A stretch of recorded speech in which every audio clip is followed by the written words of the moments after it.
கிறிஸ்துவுக்குள் பிரியமுள்ள சகோதர சகோதரிகளே, பலன் தரும் தேவன் எபிசோட் 1411 கர்த்தரை துதிக்கிறேன், மகிமைப்படுத்துகின்றேன். இந்த நாளிலும் நீதிமொழிகள் 17ஆம் அதிகாரம் 8வது வசனத்தை நான் உங்களுக்காக வாசிக்கின்றேன். பரிதானம் வாங்குகிறவர்களின் பார்வைக்கு அது இரத்தினம் போல் இருக்கும், அது நோக்கும் திசையெல்லாம் காரியம் வாய்க்கும். பரிதானம், லஞ்சம் வாங்குவது இரத்தினம். அதை வாங்குகிறவர்களுக்கு விலையேற பெற்றதாய் தெரியும், ஆனால் உண்மை அது அல்ல. அதை வைத்து செலவு பண்ணுகிற பொழுது காரியங்கள் சில வாய்க்கலாம். ஆனால் வேதம் சொல்லுகிறது, பரிதானம் வாங்குவது குற்றம், லஞ்சம் வாங்குவது குற்றம். அரசாங்கம் கூட லஞ்சம் வாங்குவதும் கொடுப்பதும் குற்றம் என்று சொல்லி சட்டங்களை இயற்றி இருக்கிறது.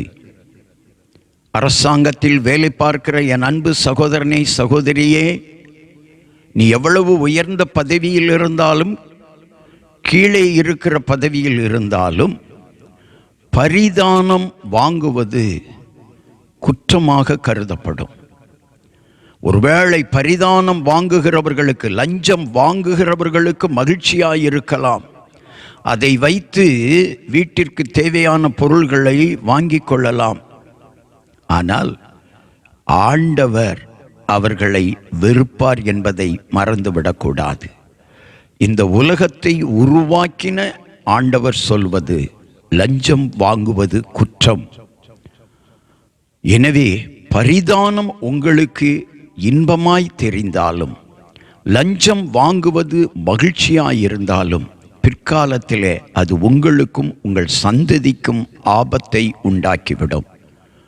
எனவே பரிதானம் வாங்குவதை தவிருங்கள்.